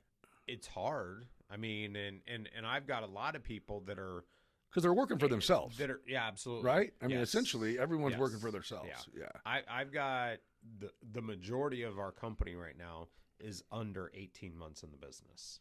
Oh. And so now, so that means I've got the other majority are all, you know, 4 to 8 years, you know, that they're just rocking. They're having their years. They're spending time at home, like life. They're donating to their church. Like life is. They're feeling good. Yeah. And so I tell people from day one, it's 3 to 5 years to get over the hump. Right. And then I'll say years, not months. It's not 3 to 5 months. It's 3 to 5 years. Yeah. And they're like, oh yeah. I said, okay. I'm just telling you right now because you're going to come back in 4 months and go, oh, I don't know what's going on. I'm not making any money. Like years. Yeah. 3 to 5 years.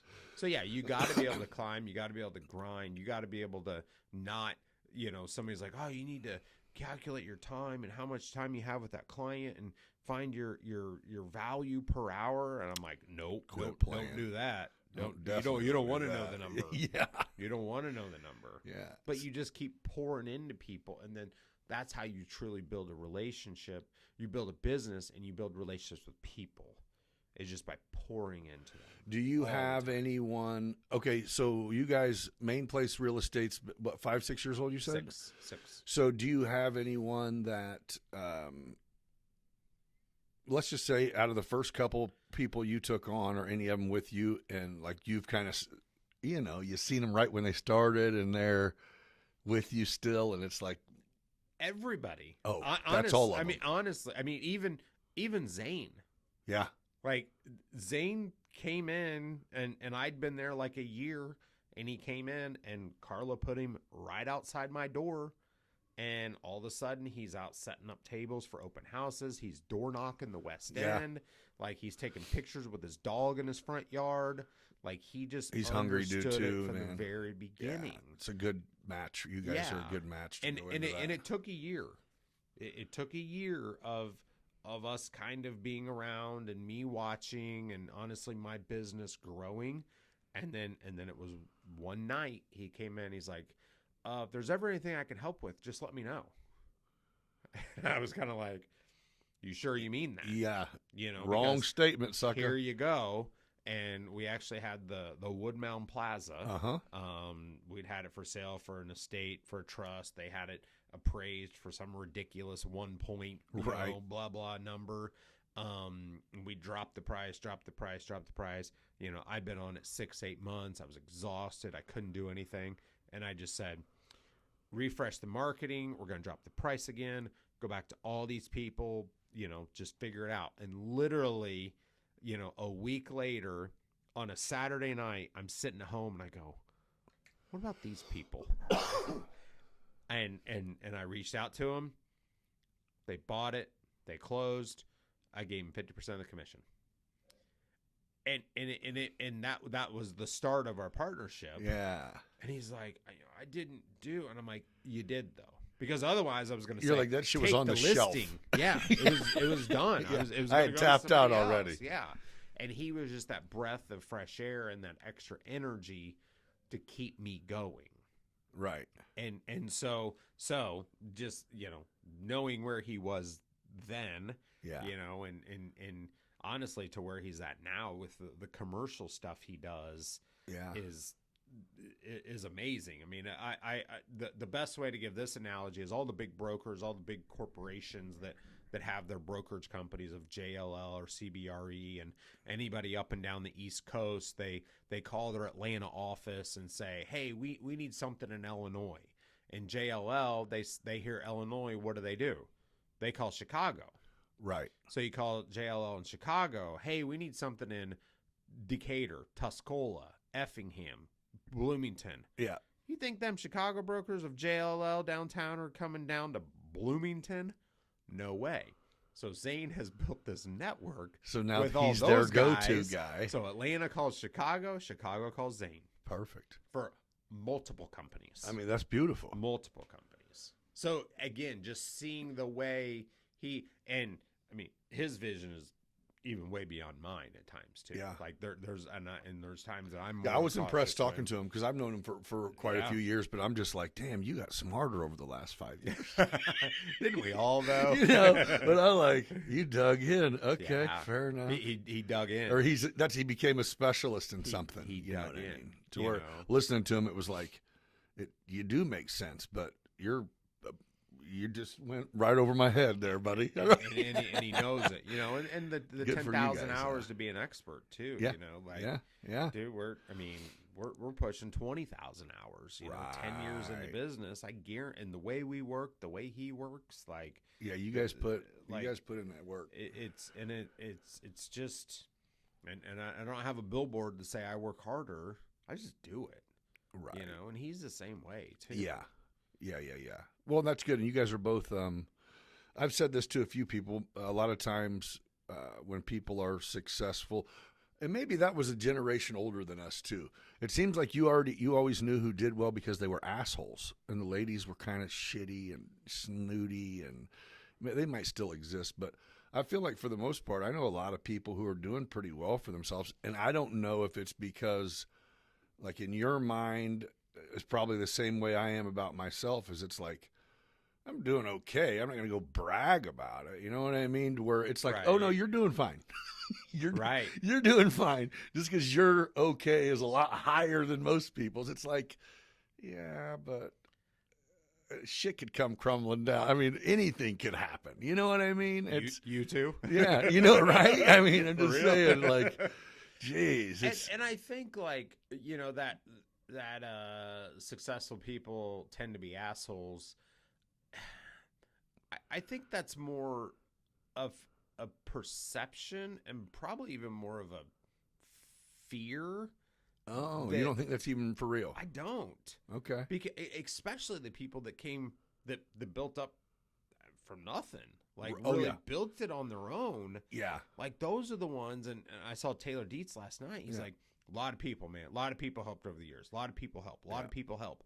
And so people that got to where they did, obviously with help and advice and pats on the backs and kicks Yeah. on the ass and, all those things, they start to realize I'm the one that needs to be the one helping somebody else. That's right. Helping somebody else. So I think See, now to me, that is a new thing.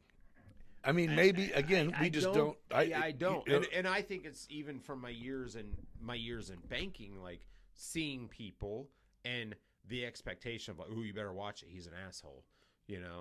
I don't know, man. I just went and asked him a bunch of questions about his business, and he sure talked to me about that. Oh, so you're going the turn off from even approaching this guy and probably learning a shit ton. Yeah, and turning him into one of the guys is you think he's an asshole, so you don't do it. Yeah, I'm not calling him. He's Oh. too successful. Okay, yeah, I like that. And like, did you ever see the movie Pursuit of Happiness? Yes, with Will Smith. Yes. He calls the executive that takes him to the Yes. 49ers game. Like, what a great guy. And Right. he's like, I'm not moving my account to you. I just want to have a good Yeah, time. yeah, you're just right. But You're like, cool. Yeah, because I think that truly is how people are for the most part. There's assholes out there, but there's broke assholes and rich assholes. So yeah, you're right. There's all. Yeah, if you're a dick, you're going to be a dick if you have money. Right. You're just a dick with money. Yeah, but then people are thinking everybody that has money is a dick. And that's not the case. Yeah, you're right. I think that's what I've learned is, golly, we need to figure out how to do it, really. But yeah, we could all learn so much from not even sitting down at a round table and talking business, but just interacting and hearing how, like you just said, thank God I made payroll. I was about to hit you motherfuckers up to pay these guys. Just having one of, it's really beneficial, man. Because you're not around on a daily basis. You're not around someone who has your mindset. Even if your wife and you are perfect, if she's not an entrepreneur and she doesn't wake up and need to jot some shit down, then you don't get it. And it doesn't make anybody better or worse. It's just going, right. You're around people that are not like you most of the time. You are actually trying to teach people, some of which will, some of which won't, but to be right. a better version of that, right. and shave off some years that you put in, and right. Right. So who was it in your life?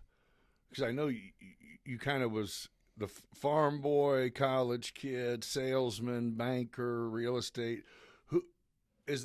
Were there people that swayed? Was there like, you met a guy and obviously you said that you just found the Cutco deal in a newspaper, but was there people in your life that kind of, I guess, inspired you to do what you did, or in either way, whether it showed you what you didn't want to do or showed you what you did want to do, or even advised you on how to do it, or, if you can think of key people along the way. Yeah, I think it honestly, even back to, trying to think of it's before high school, but it is before high school. I mean, my dad was a farmer, and my dad is the first one that we went to a hog sale and bought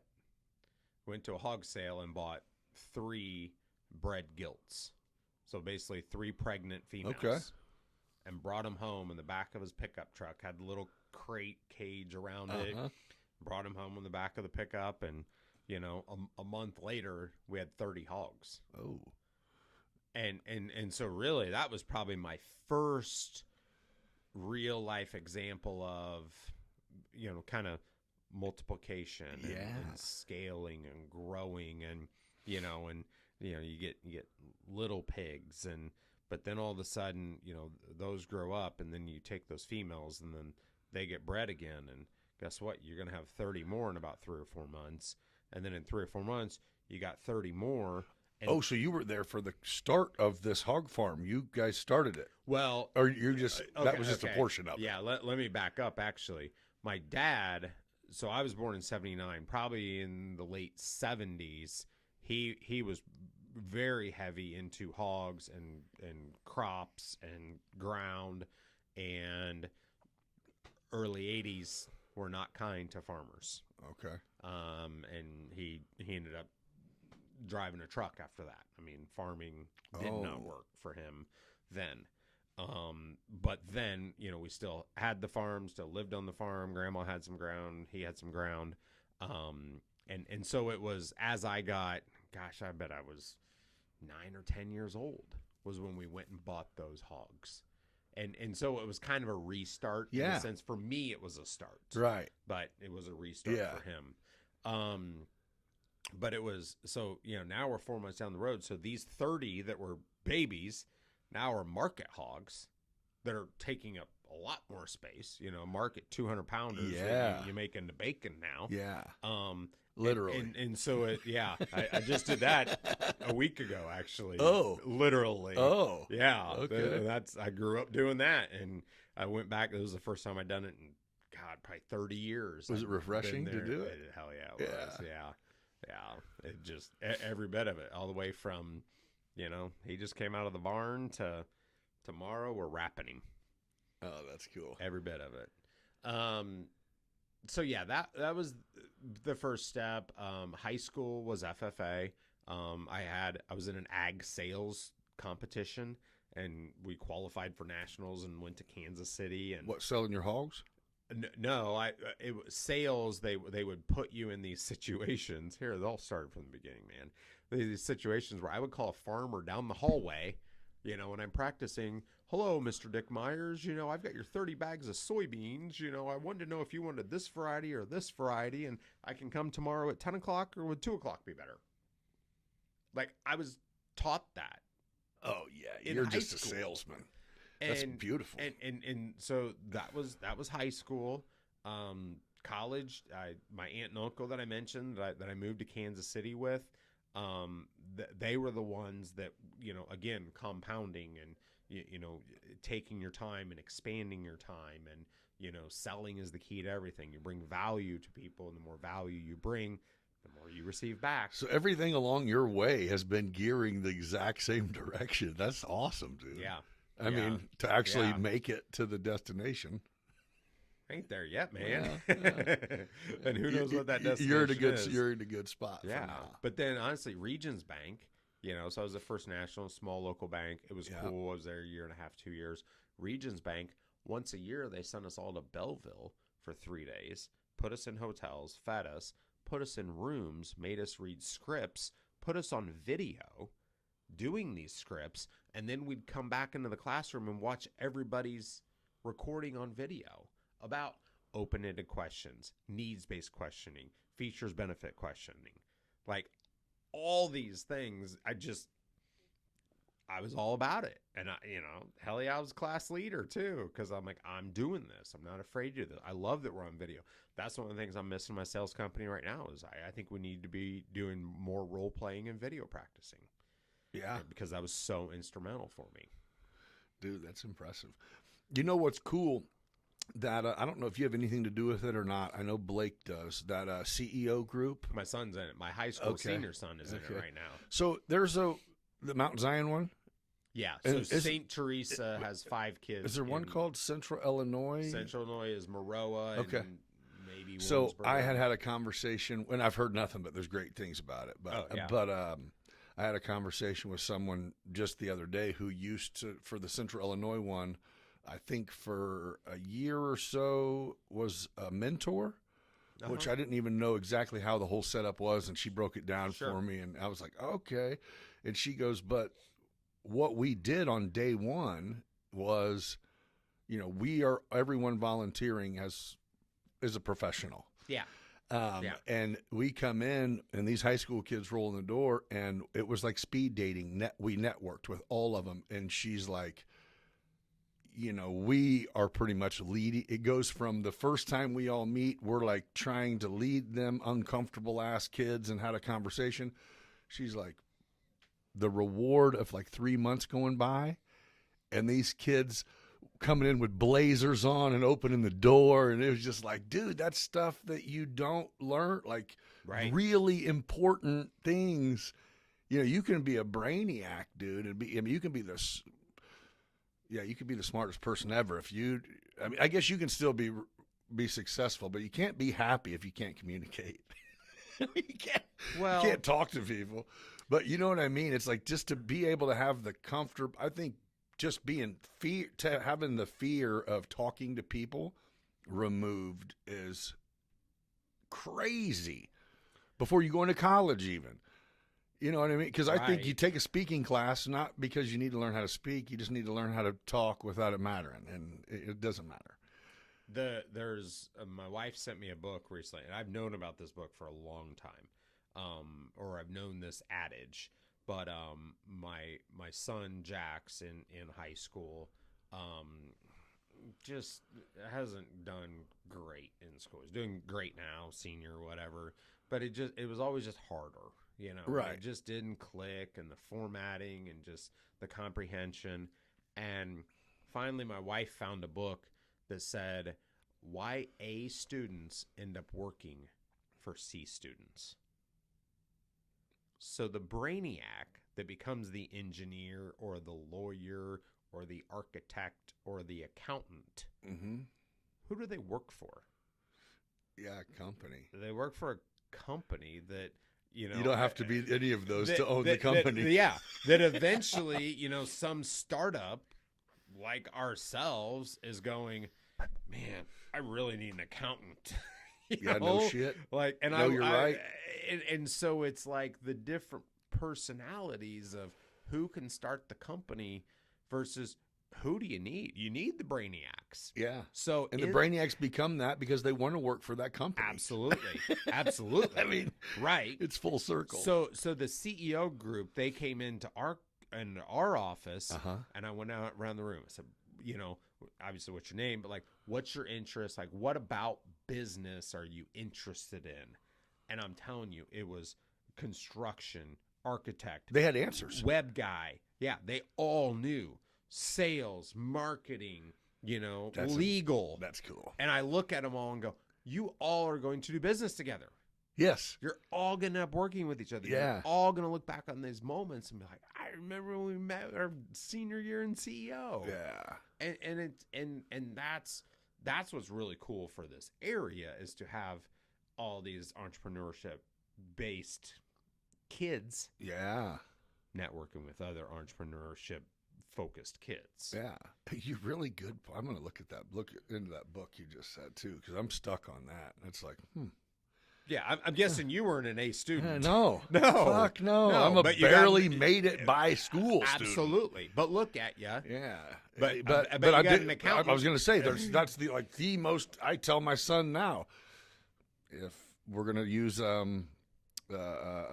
Mark Cuban's adage on, I don't care about college, but if you're going to work for me, then you're going to know what to do with money. So we're going to go ahead and start with you go to accounting while you figure the rest out. Right. Absolutely. You got to know that. Like, I don't care what you do. That's you it. need to know finance. Yeah. So really, dang, that's it's a smart book's probably right, because that's damn right. Yeah.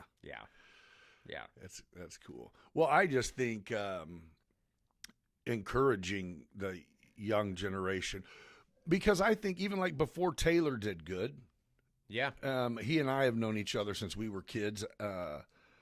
And it was almost like until you're doing well, you either talk about it and we know you're lying to act like you're doing good, or you don't talk about it because no one wants to talk about themselves not doing well. So it's almost like a secret until now, when I know now shit's been going well, and in the last 5-10 years, we can talk about it. But it's like, man, the best times would have been is when the struggle was happening, to go, how do I get out of it? I'm the same way, though. I'm not going to show up and go, I wish these fucking state would cut some checks for this contracted company. You know what I mean? It's because in my mind, I go, what is that? What can you do? But the truth is, you might go, who in Springfield cuts them checks? Right. You know what I mean? You never know who you're sitting with, which I think that's it. There's a way to go, hey, it's not people getting around to say, having a pissing contest. It's people getting around going, hey, real life is unpredictable. And I think that's, in real life, you need help. For too. Sure. And I think that's another thing that of recent I've become more comfortable with, is you go through that phase where everything's awesome. I started this company. It's great. Yeah. It's awesome. It's perfect. It's wonderful. It's Those the are best fun. thing we ever did. And in reality, it's like it's the scariest damn thing we ever Yeah. did. It's And like you those only are have some money of in the bank because you borrowed it. toughest years. Yeah. Yeah. Yeah. And so you go through that, you know, and maybe that's the fake it till you make it phase. Right. But I think there's another phase there where, you know, even before you make it, you're not faking it anymore. And, you know, back to the you're in the hole and you just keep digging, or you widen the hole and keep digging out. Yeah. Like, honestly, that's kind of where I feel like I'm at right now. It's like, okay, how do I really get all me this too. together and get all these people working together? And, you know, I need more A students to come on and help me out, or just people that are really good at this, because I'm not good at that and I don't want to be good at it. I'm really Right. good over here. I think this is a pivotal time too, of just getting the right people on board. Right. And you know, back to the seats on the bus too. Dude, the team is a must. Yeah. dude. I mean, and then the right seat on the bus too. Right. Well, I mean, you guys seem to be putting the pieces together pretty well over there, man. I mean, I'm just saying, if you're still, I do get what you mean on, Oh, it's not you're not done. out of the hole, but you're like, hey, at least you have a set of stairs built out of the hole. If you wanted to get out, you Right. could. I can see a light on, I have a horizon Yeah, now, yeah, you know, yeah. where before it was like, what It's am like, I yep, I'm doing? stuck. Yeah. They say to Anybody stop. want a knife? They say, yeah. Okay. So that's funny because, you asked how I got into real estate. Yeah. So I always, from the time I got out of selling knives, I always kept a knife book, a sales book. Uh-huh.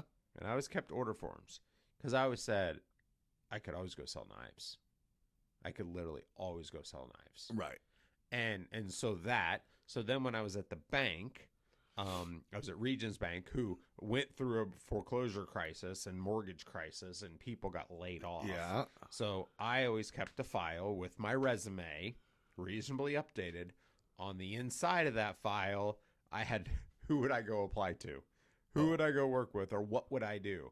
Would I go sell insurance? Would I go? Oh, be a so you were making stockbroker? a list as the time went on. Yeah. If you ran across the place, you'd be like, Well, or if you know, put if Brinkotter at the top of that list. if they came in and said, "Hey, sorry, today's your last day," I needed a plan, Yeah. and that was part of my plan.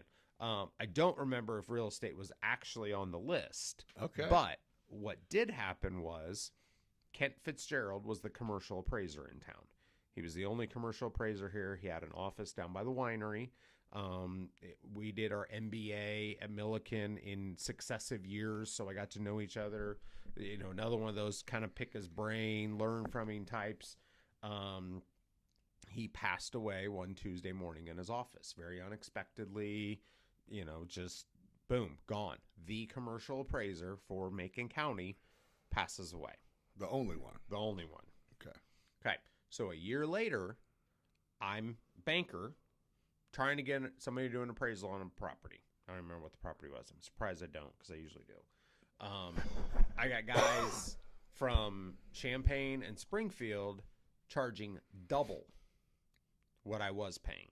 for Just these because they appraisers. knew you were in a spot, or because And they're like, if I'm going to travel to Decatur, Yeah. like, how much can we get there? Like, I'll do it, but I need supply and it's gonna demand. be 2 more hours. Yeah, man.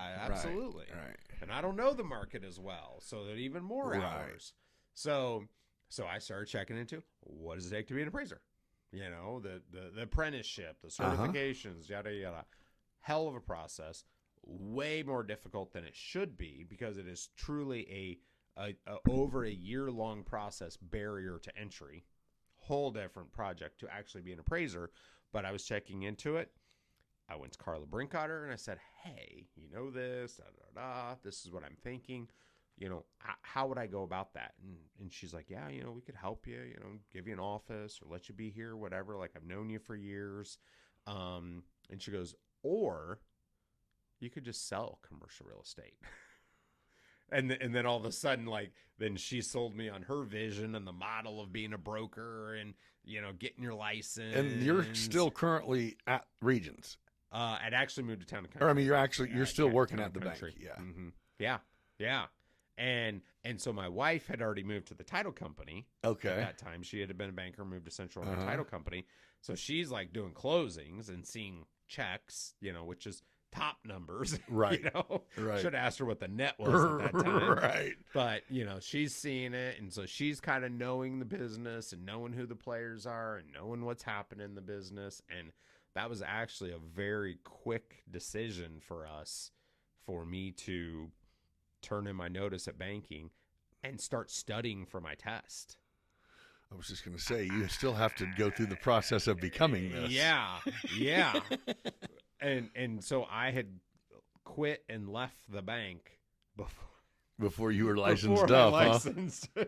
There was still several more weeks before I actually got my license. Were you like, well, why the hell did you do that, though? I was bored. Oh, it was just, I was just at least if you quit, you would have to cram for this test. Oh, yeah. Oh, why did I quit? Yeah, why'd you quit before you were, or you're just like... Burn the boats, man. All right, I got you. My decision's made, my head's here. I would feel like I'm lying and stealing from the bank to be here and keep getting paid. While I'm in here. Really, my head's here. I'm like, yeah. I'm not doing new loans. I'm not doing this anymore. It was just right.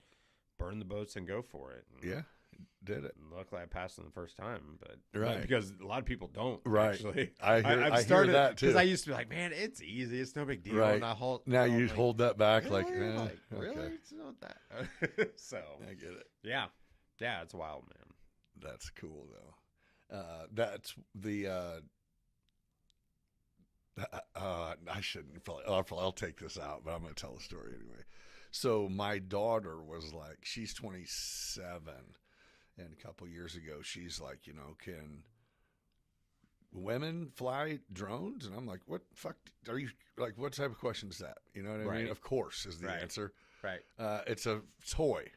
It's a remote control car controller. It's a video game. Yeah, exactly. You can do it.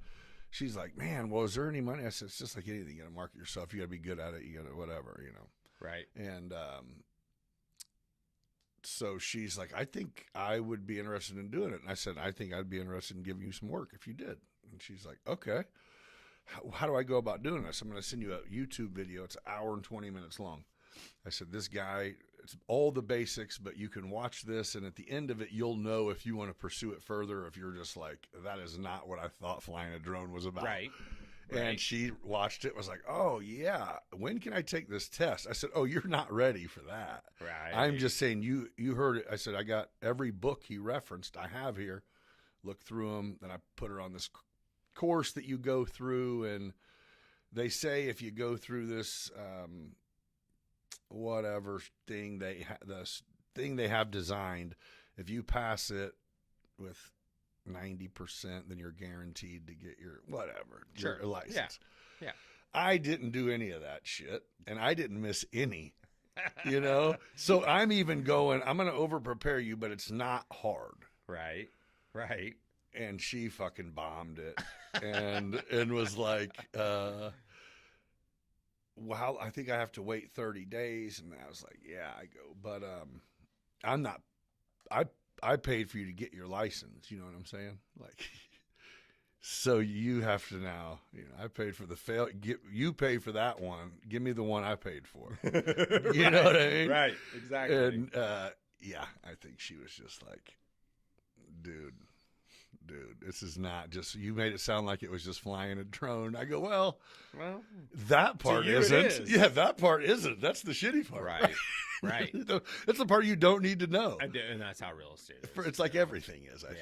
It's learn what you have to, but it all matters. It's just, I think it's hard, and it's got to be hard for you, for everything not to be so, like, how do you teach something when you're like, it's easy, like, it's simple. You just do this. It's simple. Even in the time that you and I, you had an open house and we did a thing from the lake and on post. And I just met Aaron.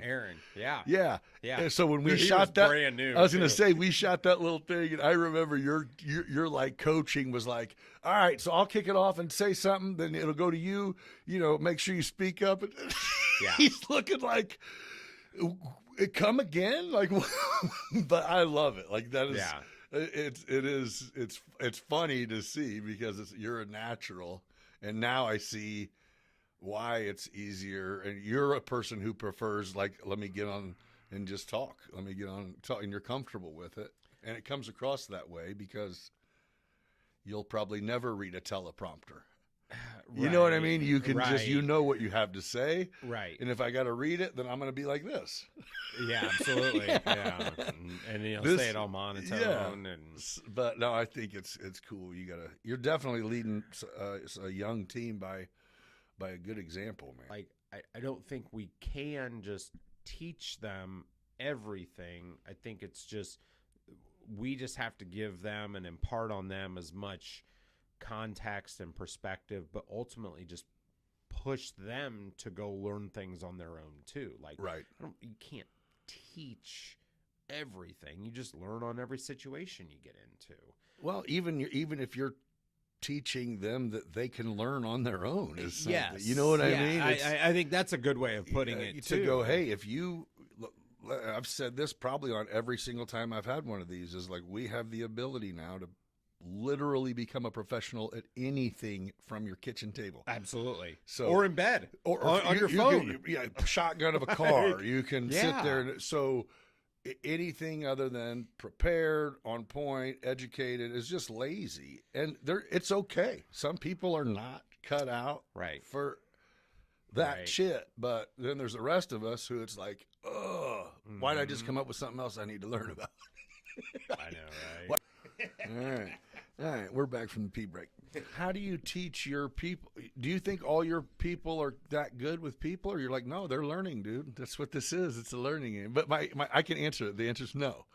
But I'm just saying, how I would have a hard time if I do have a hard time if someone comes up and says, man, here's what's going on with the job, and it's not working out, and it's like, well, it's because you're not doing it good. You know? And you can't say that, but how hard is that? I mean, people trying to just learn to be, especially the younger people, I don't think they really had to talk to people till now. Because you can't AI communication. You can't for 30 AI years. shaking someone's hand, you know what I mean, and looking at them and Right. seeing their reaction to what you say. Right. You can't fake that. So I think it's being aware of that and probably bringing back the principles of how I did it. Do you have like I'm going to get a camera set up. Teach? Yeah. My curiosity in this is because I'm like, are you on Sundays going, feel like I kind of need to go everywhere because we're going to meet some people today, whether they want this house or not? Or is it like the agents don't quite grasp that? I don't, and I'm not even asking to point anybody out, but it would be easy for them to go, yep, they thought this house was something it wasn't. It's like, oh, this house has nothing to do with that. Yes. You know what I mean? Yes. This was just the meeting place. Yes. Yeah. This is the mall. Yeah, you just They happened came to shake the the mall right to hand. buy. Now we got to get them in the right store. Yeah. You're not going to use that card to call me for this house. You already seen it. Yeah. We're going to go find some houses. And you're not going to call me. I'm going to call you. Right. We're going to switch paces here. Okay. Before I lose you, you actually are representing today. I want you to explain, what is your deal? I don't know what your position is with the Decatur Park District or what it is. I just know it's something. So tell me what you do first, and then let's talk about it. So I am a commissioner for the Park District. Okay. So like the city has the city manager, and then there's the city council members. There's 7 city council members or 6 and the mayor. For the Park District, there are 5 commissioners for the Park District. 1 of 5 for the Park District. So now we're talking the Devon, which everybody loves. Oh, yeah. The airport, which is okay. essential. That's Park District? That is Park District. I should have saved that one for last. Devon, Fairview Park, Kiwanis Park, bike trails, Hickory Point Golf Course, Trees on Tees. Have you been to Trees on Tees, No. or did you go? You've never been to Trees on Tees. I haven't. I've Dude. been told my son goes with his mom, so I'm kind of like, well, Dude, it's I know. Dude, when it's 13 degrees, yeah. it doesn't sound fun. But oh, I've heard nothing but that's amazing. Yeah, Yeah. Park District, Yeah. founded from COVID. Actually, Oh. that was literally during COVID. They're like, We got to do something. we do something was put some Christmas lights on the golf course and put golf carts around. Perfect. Stuck. So, all the parks, Rotary, Mid-State Soccer, the Disc in the West End, And you're arts naming what the Decatur Parks. programs. Oh. Basically, these are all the things that the Decatur Park District does and owns, administers, and then yes, the airport is a Decatur Park District property also.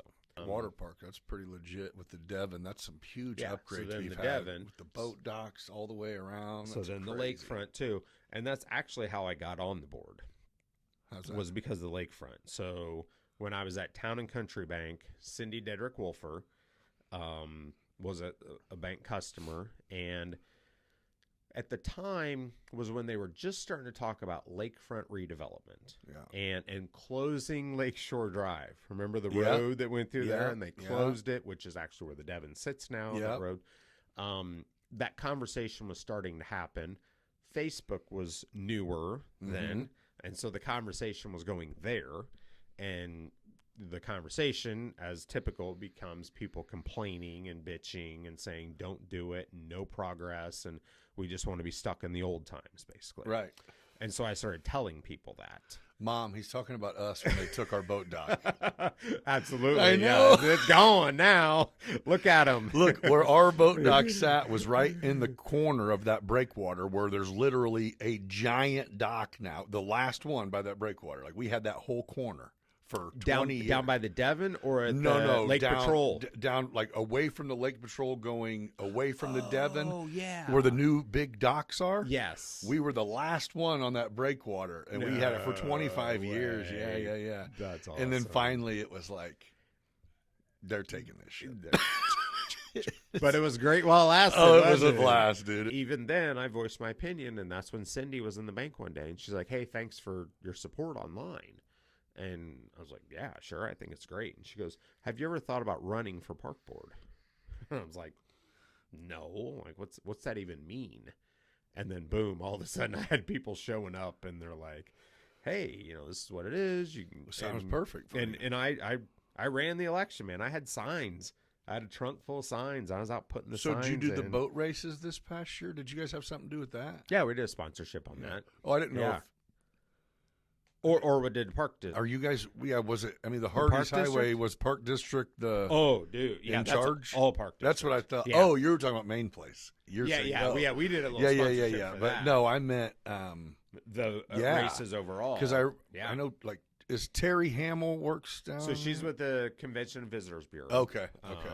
Yes, and she was instrumental in that Right. too. But the Park District, as far as the logistics, That's all the- you the guys. parking lot, the cranes, the sound, Yeah. like Because that's they- what they- Sean made it sound like. Like I just got the people to come race, and everything else was Right.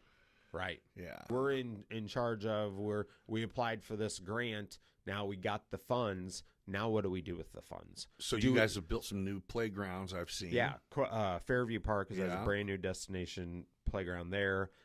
Garfield Park on Grand, the old Durfee School. Yeah.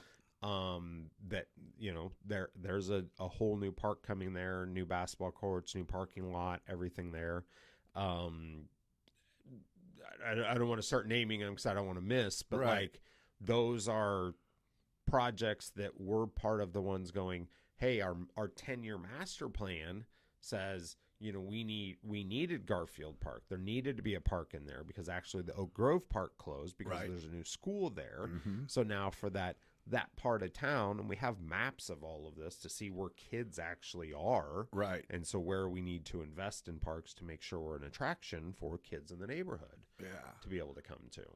It's cool. I guess I think most people assume the park district does it, but it is cool to just see trucks roll up to these random parks and start throwing up these new playgrounds or hanging new hoops or whatever. Absolutely. You know what I mean? It's just Yeah. But it's a there's- good look, and there's bathrooms in all those places. It's There's awesome. picnic but tables. it's a lot of work. But like it's awesome. I mean, it is a ton of maintenance. But they get utilized. If it's nice out, you go by there, you see people use them pavilions at the public parks like clock. Dude. I mean, they're barbecued up, Jack. There's a scheduling system. There is a fee to do it. Because there's priority. Yeah. Like if you want to have, you got family. Oh, from so out these of people town, actually book it. Absolutely. The park district's been good for me because it's kept me in tune with, sometimes I know about new developments. Sometimes I know about legal things. Like Yeah. I have a pretty good pulse on what's happening because of that. And it's just a good thing too. And I think as a community too, what we have to be aware of and probably start talking more about is we need more people that are stepping up for these boards. And some of them do suck. Some of them aren't fun jobs. They're volunteer, right? Yeah, or some of them are paid, but some of these elected official positions, we're gonna need more people to be involved in them. And if there's any mission I come out of this today is I want everybody talks about our business and community and support the community and give back, and then all of a sudden we want to start griping about this or complaining about that or government this and government that. We the people run government.